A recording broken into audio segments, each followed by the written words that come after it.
الحمد لله نحمده ونستعينه ونستغفره ونؤمن به ونتوكل عليه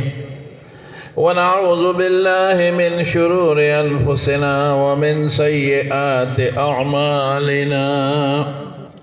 من يهده الله فلا مضل له ومن يضلله فلا هادي له.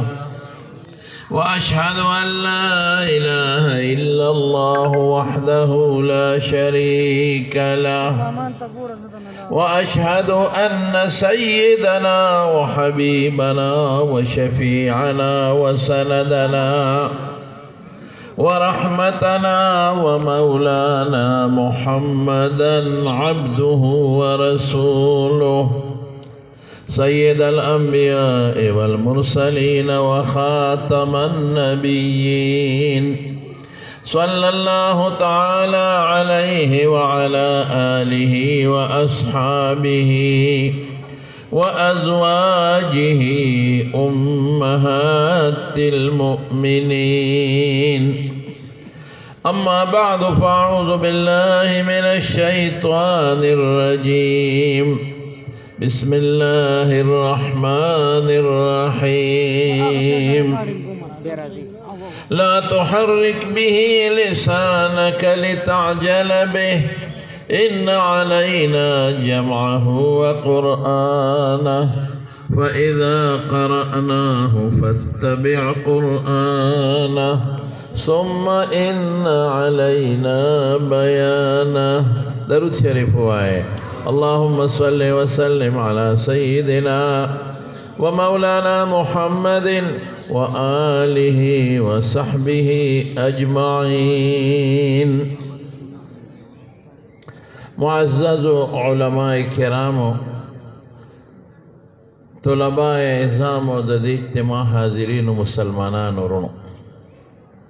هر کال دغه ځای کې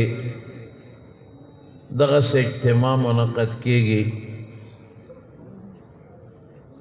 د متخصصینو د فضلاء د دغه مدرسې جامعې او علماء کرام شرکت کوي. سخ کالی واره بیا ډېر ګڼ شمېر علما د دوره حدیث نه چې په مختلفو مدرسو کې فاضلان دي، د هغوی تخصص د هغې دا سر باندې دستاربندي وشوه او معیاري تخصص چې څه ته معیاري تخصص وایي د قابلانو استادانو په نګرانۍ کې تفصیلات بلته دوی ذکر کی. ما ته حضرت مفتی صاحب دامت برکاتهم وفرمایل، ډېر خوشحاله شوم. دا ټول محنت زموږ د ګران قدر محترم رور چې د هغه نه الله پاک په دې وخت کې ډېر لوی کار د دین اخلي، استاد العلماء حضرت مولانا مفتی محمد ندیم محمودی صاحب زیده مجدهم، دا د هغې محنت دی او خواري ده او هغه نه الله په هر میدان کې د دین کار دی. دا خو کله کله یې زه لږ راټینګوم، ویم لږه ګزاره به کې. مولانا سید الرحمن صاحب خو بیا ورنیخ کړ، ما وی نه بس دنیا ډېر باطل خلک دی ډی ته کړل، دا څه پکې لږه ګزاره کوه.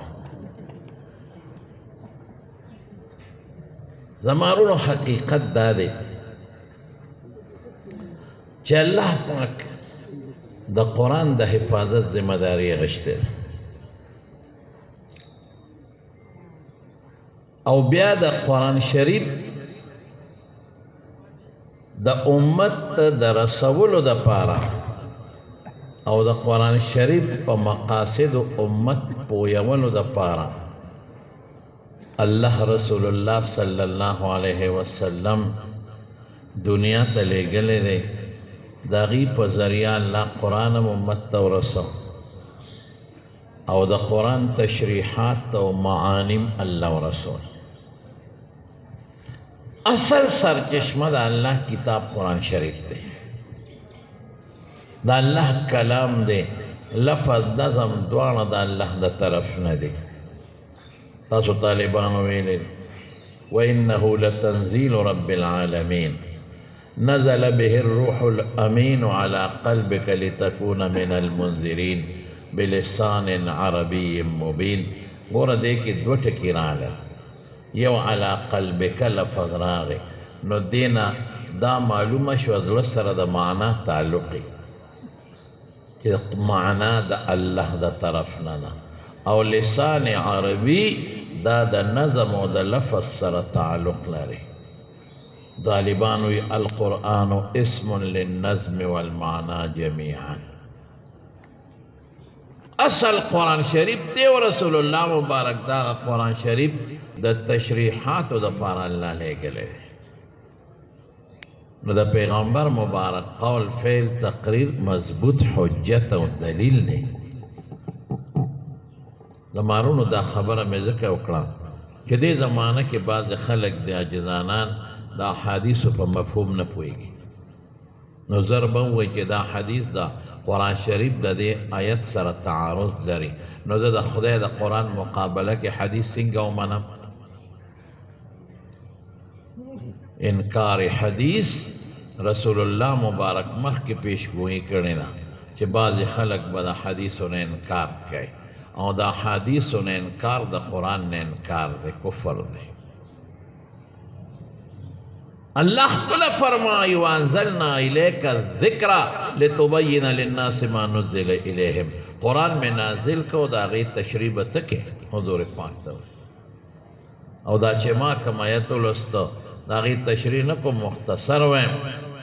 لا تحرک به لسانک لتعجل به ان علینا جمعه وقرآنا فاذا قرأناه فاتبع قرآنا ثم ان علینا بیانا. په کتاب التفسیر کې امام بخاری رحمت الله علیه د ابن عباس رضی الله عنه په حواله سوی ثم ان علینا بیانا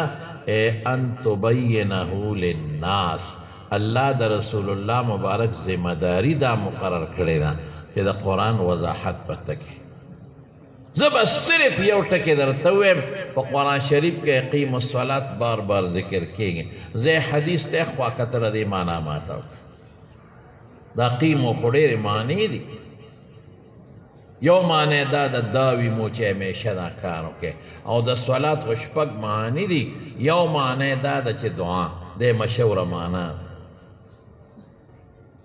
طالبان پوهېږي په دې چې تر څو قرینه ني نو مجاز د شی غشتې حقیقت معنا حقیقت باندې، او د حقیقت غټه قرینه هغه تبادر الی الفهم دی. نو صلات معنا دعا ده، د خپل متبادر معنا د فهم تا، او دا په احادیثو کې په ډېر لوی کثرت د استعمال دی. اللهم صل څه معنا کو؟ دعا رحمت نازله. اللهم صل علی آل ابي اوفا حضور پاک لچې صدقه راوړه دعا ورته وکړه. نو دا خو دومره شایع دی په عربي کلام کې چې د حد نه وتی. نو معنا څه شو؟ اقیم الصلات چې همیشه دعا کوه. زه د سار دا 2 رکعاته ماته په قرآن شریف کې وښایه، د ماسپښین دا 4 رکعاته راته وښایه، دا چې تاسو ورته ډک او تش وایې دا وښایه، دا لومبۍ قاعده او دویمه قاعده راته پکې وښایه، دا جلسه او قومه راته پکې وښایه، شا به تکړه شي. دا د ماښام 3 رکعاته پکې راته وښایه په قرآن شریف کې، دا نشته په قرآن کې. نو دا د کوم ځای نه معلومیږي؟ دا د رسول الله مبارک د تشریحاتونه. ټول کتاب الصلاة اونسا د بخاری، مسلم، ترمذی، ابو داود او د نور مستد احمد وغیرہ، دا ټول د اقیم الصلاة د دې رکوټي قول تشریح ده. بس آتو الزکات، او زکات خپل معنا خو جدا د صفایه ته وي، نومو ته وي، ډېرې معنی لري. ما ته وښایه چې په اوښانو کې دومره زکات ته په قرآن شریف کې وښایه شابه. دا ما ته وښایه په ګډو چیلو کې دومره دی شابه وښایه، نشته پکې. نصاب څومره دی نشته په قرآن شریف کې صرف د مصارفو بیان شوی ام اجمال دی دا ټول کتاب الزکات د حدیثو د کتابونو د دې یو رکوټي ټکي تشریح دی چې آتو الزکات دی د حضور پاک په ذمہدارو کې یو ذمہداري دا ده چې قرآن به تا ته لولې هغې پوره کړی دویم یعلمهم الکتاب والحکمه په دې به دې پوهې په قرآن ویزکیهم او ستا د باطن تزکیه بناولی د عقاید و اصلاح عقیده بدل ټیکای او اعمال صالحه د اخلاق و ذمیمه و رذیله نه به دې پاک کوي دا ډیوټي پیغمبر مبارک سر ته رسول دا تصوف شو هر یو شعبه رسول الله مبارک پرېښې نه ده ټول کتاب الایمان د رسول الله مبارک د هغې عقاید و تشریح ده کم چې په قرآن شریف کې ذکر شوی نو بغیر د پیغمبر د تعلیماتو نه په قرآن ته د کم ځای نه پوهېږي ښه بیا په قرآن او په سنت عمل نشي کولی عمل به په هغه مسله کې چې د قرآن و سنت نه وتی ده ځان له خو په آیت عمل نشي کولی د په اقیم الصلات عمل وکړه نشي کولی په هغه مسله به کې چې دی نه وتی ده دغه مسایل بیا زمونږ ائمه و حضراتو د فقه په شکل کې راویستلي هغې امت لګیا دی عمل کوي الحمدلله دا ټول یو بل سره لازم ملزوم دي فقه خو امام ابو حنیفه رحمت الله علیه په کور کې ګاڼی نه وای ښودی چې هغې باندې مشین تاوه او د فقه مسلې یې ترې ایستلې دا خو د قرآن و سنت نه د خپلو قواعدو د اصولو مطابق حضور د ائمه و حضراتو د دین مسلې ویستلې دي او بیا شاګردانو تدوین کړی دی او موږ ته فقه څه شی دی د قرآن و سنت مسلې چې موږ پې عمل وکړو بیا دیوبند پکې راغی هلکه وایي دا دیوبند په کوم کتاب کې دی او ته په کوم کتاب کې دیوبند په کوم کتاب کې دی تا نه تپوس کوم ته په کوم کتاب کې ځه د دې جواب راکړه وی نه زه خو د خدای په علم کې هم نو مې ولې دیوبند د خدای د علم نه بار دی زه د خدای مخلوق یم نو ولې دیوبندیان د خدای مخلوق نه دي دا چې ته د ګلدین کاکا مخلوق دی ګډې وډې دیوبند ځان له دین نه دی په دې ځان پوه کړي دیوبند ځان له نظریه نه ده دیوبند ځان له فقه نه ده دیوبند د مدرسې نوم دی په کلي کې مدرسه وه الجامعة الاسلامیه او دیوبند کلي کې ده مولانا قاسم نانوتوي رحمت الله علیه بنیاد یې ښودی دیوبند مونږ ته د حنفي مسلک مسایل اسان کړي دي او په بر صغیر پاک و هند کې د هغې خدمت کړی دی دا شوه څوک پکې لا دا وایي یو کس پکې وی یاره وی دیوبندیان ډېر ښه خلک دی وی په هره شعبه کې کار کړی دی خو یو تصوف سره یې نه لګي تصوف منکر دی مې تا ته پته نشته ساده سړیه د تصوف څومره خدمت چې دیوبند کړی دی هر د دیوبند افسوس د دیوبند هر عالم هر محدث دا مفسرمو دا محدثمو دا فقیهمو او دا د خپل وخت زبردست صوفیم تیر شوی دا د کشف خاوندان مولانا زمونږ په رزړو کې د رزړو سابق صاحب دا د رجوع د اخترونو فیصلې چې به یې کولې صفات شوی دی مولانا صبیح الدین صاحب حق صاحب الله شاهد دی دا ته ما په خپله اورېدلې هغه وی زه په دیوبند کې وی یو زوما او یو مولانا عبدالباری جان صاحب و د عمرزو مولانا عبدالباری جان صاحب تا حیات د دې ټولې صوبې هغه وخت کې به ورته صوبې سرحد وي د جمعیت علماء اسلام ناظم اعلام تا حیات تر اخره پورې وی یو هغه یو زوم یو دریم کس یې راته وښودی پیژنم اوس وفات شوی دی الله دې وبخي د هغه نوم نه علم زمونږ د چارسه دی وی مونږ درې واړه لاړو د مولانا اشرف علي تانوي رحمت الله علیه ملاقات له تانبون ته یاره دیوبند کې یو او مو دغه وخت کې تانوي صاحب رحمه الله بیمار و صاحب فراش مونږ وی لاړ به شو ملاقات به وکړو بیا به په زړه ارمانې چې تانوي صاحب به مونه لید وی دا چې کوم دریم ملګری و د ده سوچ ټیک نو ده وی دا تاسو څه کوئ په اشرف علي څه کوئ په پیرانو څه کوئ دا پیران ګنګري دي او جیب کې پیسې خلک ورکوي دا ډېرې ګډې وډې شروع کړې وی موږ ورته وایو چې ظالمه خوله به دې کږه شي مولانا اشرف علي تانوي رحمت الله علیه خو د دغه زمانې مجدد و مجدد خو چې کم خدمت کړی دی کم داغه ملفوظات دي حیران بشي وی خیر دته مونږ وایو چې هلکه زه ته مونږ خو په ښه نیت ځو که ته دې سیل به وکړې ځه وی په لاره ریل ته وختو دا خبره واوره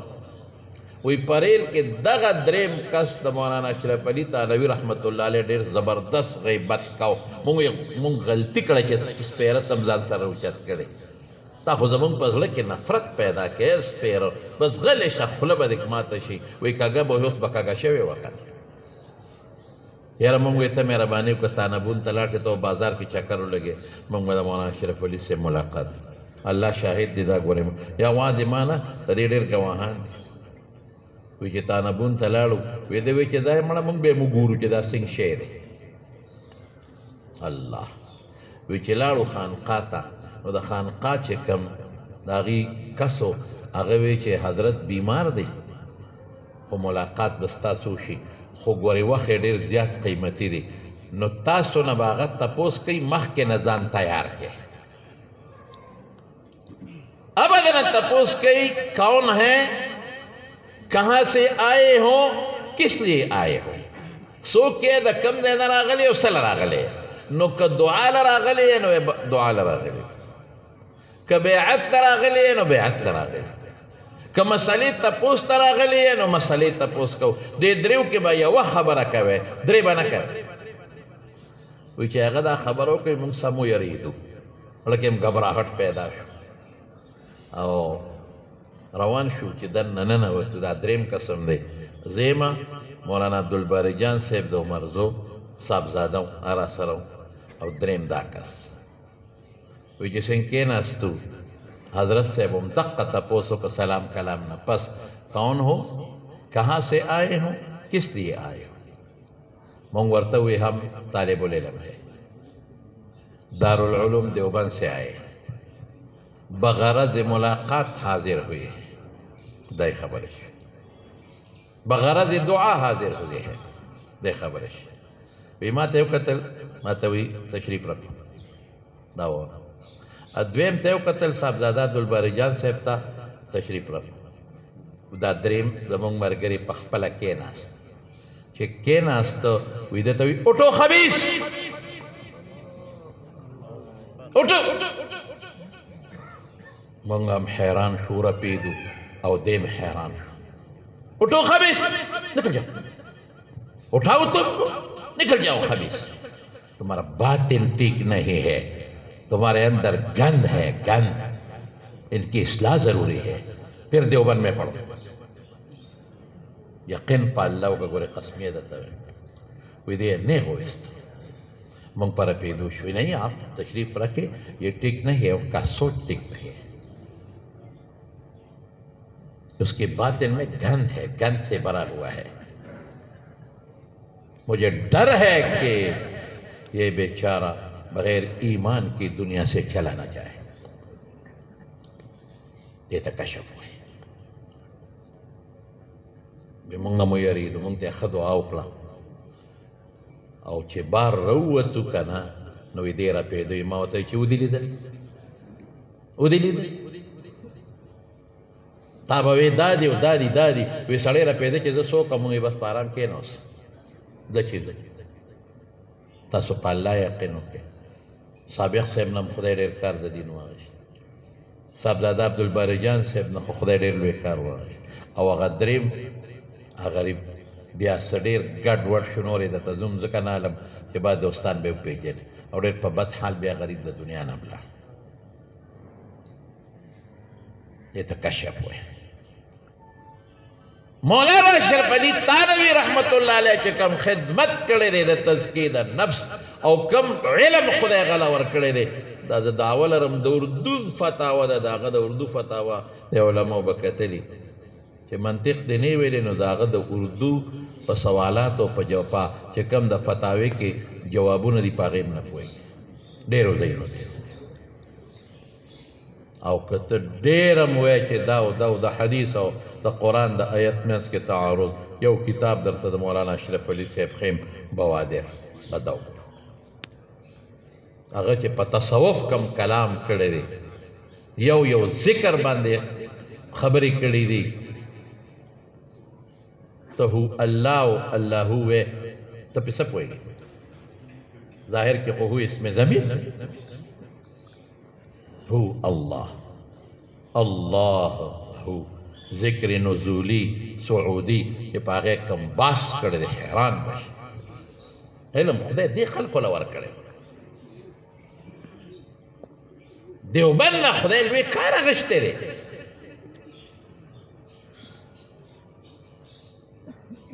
دا د کشف خاوندانو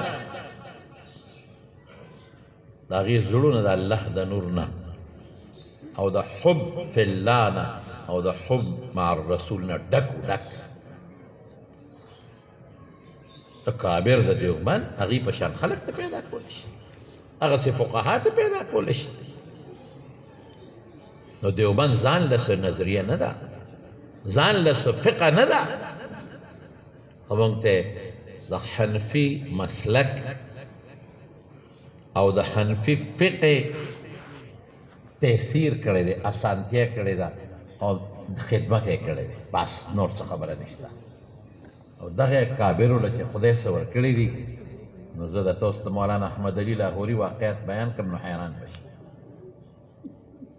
هغه خلک دیوبند پیدا کړي دي چې د قبرونو نه د هغې خوشبویۍ روانې شوي. هغه خلق دیوبند په ورشه صرف یو به درته ووایم مولانا الیاس رحمت الله علیه. نن په دنیا کې که زه درته ده ووایم زمانو کې د ورځو په حساب باندې نن کافران مسلمانېږي د چا د برکت نه؟ د مولانا الیاس رحمت الله چې خلکو ته یې بسترې په اوږه کړي. مفتی شفیع صاحب رحمت الله علیه په خپله لیکي وایي په آخر وخت کې د مولانا الیاس رحمت الله علیه ملاقات ته لاړم، چې ورغلم نو ما ته هغې ووایي چې حضرت بیمار دی او ډاکټرانو ملاقات بند کړی دی. بس ما وی چې زه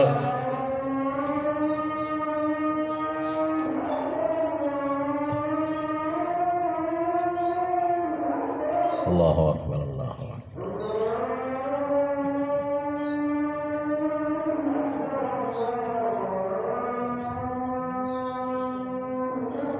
الله اکبر الله اکبر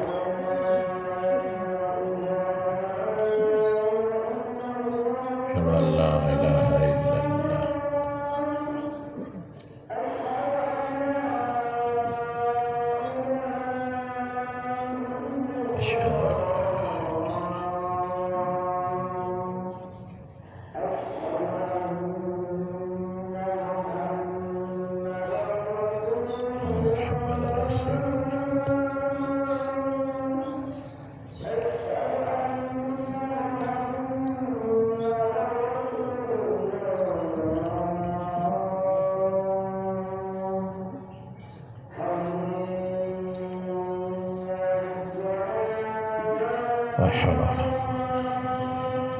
حول ولا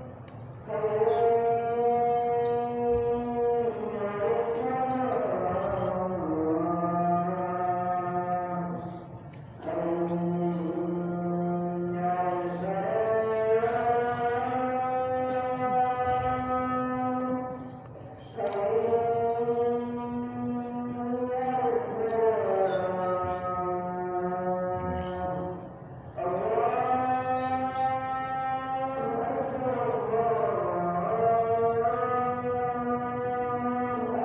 الله أكبر الله أكبر لا إله إلا الله محمد رسول الله. اللهم رب هذه الدعوة التامة والصلاة القائمة آت محمد الوسيلة والفضيلة وبالمقام المحمود قال دی وخت بیان که څوک جاري ساتي جواز شته او خیر احتراما مون خبرې بندې کړه. زه به دومره درته ووایم دغه به وخت کم دی ما سره. زه اصل کې بېګا راغلی ما پرون د عمان نه زما دا یوه هفته په عمان کې وه او ما زه به لاړ شم لږ دمه به شم سیر تفریح به وکړم خو موږ خو کوم ځای پرېږدي ماښام یو ځای بیان ماسخوتن بل ځای بیان بیا هلته کې دا لاړو یو ځای ته هلته ډېرو انبیاو قبرونه مې ولیدل حضرت هود علیه السلام حضرت ایوب علیه السلام حضرت اویس قرنی رحمه الله هغه چینې ته هم لاړم کم کې چې ایوب علیه السلام الله جوړ کړی پکې لمبلي پکې لږ چارهدام مې هم پکې و ډېر ښکته و خلکو یې ته مه د ته راختې نه شې هغه بلکل ویښ کې و مې سړی تا واته کسانو مې تاسو ماشومان یې ما به روچت کې که نه هغه په خپله لاړم په خپله رالم اوس سبا بیا په سفر روان یم خو حضرت مفتي صاحب دامت برکاتهم هغه زموږ ډېر محبتي رور دی نو مې چې دا جلسه خو داسې زه ګڼم لکه چې خپله نو بده خبره چې زما جلسې یو زه په کلي کې موضوع ورته رانه شم نو په دې مې شرکت وکړ بس صرف زما رونو دا ټکې درته وایم دغه موضوع لکه ناوخته شو دا به پرېږدم خو دیوبند ګورې مناظرین هم جوړ کړي دي زموږ علامه شمس الحق افغاني رحمت الله علیه مناظر اسلام نو سیکانو سره مناظرې کړي دیوبند په خپله لېږلی هندوانو سره مناظرې کړي دي قادیانانو سره مناظرې کړي او ګټلې ټولې الحمدلله موږ خپله خپلو طالبانو ته زه وایم لکه څنګه چې مولانا زما ډېر ګران قدر محترم رور شیخ الحدیث و تفسیر حضرت مولانا سعید الرحمن صاحب دیده مجدهم فرمایل زه طالبانو ته جنګ جګړې به نه کوي په وهلو ټکولو تیاره نه ختمېږي د سنتو په یو شمع او په رڼا به ختمېږي بلکل جنګ جګړې په سلیقه په حکمت په خلک دین تبانه خو چې اوس باطل راځي او ستا په دین لګي او حمله کوي او په خلکو کې غلط نظریات او غلط سوچونه عقاید خورئ نو ته بیا کټ ته ښیې چې دا نه پارامي چرګوټې بیا نه جوړئ پارامي چرګوټې به نه جوړئ پارامي چرګوټې څه شی دی نه بانګ وایي بانګ هم پکې نشته او نر دیګی خو اچوي نه او د هغه بل کار هم نه دی خدای دې ورسره خو کړي ځان نه پارامي چرګوټې نه جوړئ ما یو ځل ویلي یو سړی راغی نو ما ته وي د ما پلار ستا تقریر اورېدلی دی وي هغه وایي چې ما له پارامي چرګوټې بند کړي مه خوره مې ولې ما خو ورته آرام نه دی ویلی وایي نه هغه وایي چې شیخ صاحب وایي چې دا سړي نه دله جوړئ ما خو دا ټکې نه دی ویلی ما خو چا دا ویلو چې څوک کم شي خوري هغه صفت پکې پیدا کېږي خاصیت پکې پیدا کېږي نو مې ده کې دا سړیتوب پکې نشته سړیتوب پکې نشته نه بانګ وایي نو چې نرم یو چرګ هم یو بانګ هم نه وایي او سړیتوب هم پکې دی نو په دا مردار څه کوي مردار نه دی ګوره چې خولې نه مې وته حلال څیزونه دي نو بهر کې زمارونو زه خبره مې دې پورې کوله چې دا علامه شمس الحق افغاني رحمت الله علیه دیوبند بلیګه باقاعده د باسون امام بخاری رحمت الله علیه رد په فرق باطله نه کړی اخیری کتاب ته وکړه کتاب رد علی الجهمیه وغیرهم کتاب الایمان عقاید کتاب د ځان له اخره کې مستقل ذکر کړی د طالبانو ته هم د دې اوسو غرضونه دي حالانکه د کتاب الایمان یې ولې نه جوړي دا خو د عقایدو کتاب الایمان کې د عقایدو بیان دی کې کتاب الایمان کې مرد په فرق باطله او دل تمدیدان نه ولې ذکر کړی عنوان یې وته جوړ کړی باطل چې راځي او په دین باندې ستا حملې کوي لازمن د شایستګۍ لاندې به بیا پاسې او دا باطل به ډیته کوي ډیته نه کړ خو کار خرابېږي نو حضرت مفتی صاحب دامت برکات او هلکه یو خبره بل هم درته کوم مفتی صاحب ګورې فیرې طریقت هم دی ښه زه خو ګورې ډېر کمزورې غوندې شی یم او ما ده بیا د قادریه مبارکه کې او په نقشبندیه مبارکه کې اجازت ورکړی دی ما په خپله ورکړی دی ورته او نن ستاسو په مخ کې ورته زه په 12 کلماتو کې 12 کلمات دی هغه به بیا زه درته وښیم نو هغې کې ورته زه اجازت ورکوم ستاسو په مخ کې 12 کلمات مولانا اشرف علي تانوي رحمت الله علیه نه مونږ ته رسېدلي زما پکې پیر بکا صاحب و مولانا فقیر محمد صاحب د ارباب لنډی هغه زما په دې کې پیر هغه پیر پکې مولانا اشرف علي تانوي رحمت الله علیه او د طالبانو دپاره دا ډېره مختصره 1200 کلمات دي بس 1200 الفاظ دي ما تاسو په مخ کې دله هغې اجازت ورکړه او تاسو بیا د ده نه د پښتنو خبره یا د ښځو خبره لاسنیمه ده سره کوئ ښه بیعت کښېنوئ چې دې تاسو ته قادریه مبارکه کې او دارنګې په دې تصوف کې دا پیرم د پیر شریعت و طریقت الحمدلله او څومره چې د ده نه دا فایدې واخلئ خدای ولا صلاحیتونه ورکړي دي الحمدلله. په زه په دې خبرو اکتفا وکړم. زما ډېر ګران قدر رور دی حضرت مولانا عبدالمتین جمالي صاحب دي د مجد هم ډېر ښکلی بیان کوي او زمونږ د دیوبند یو ستوری دی.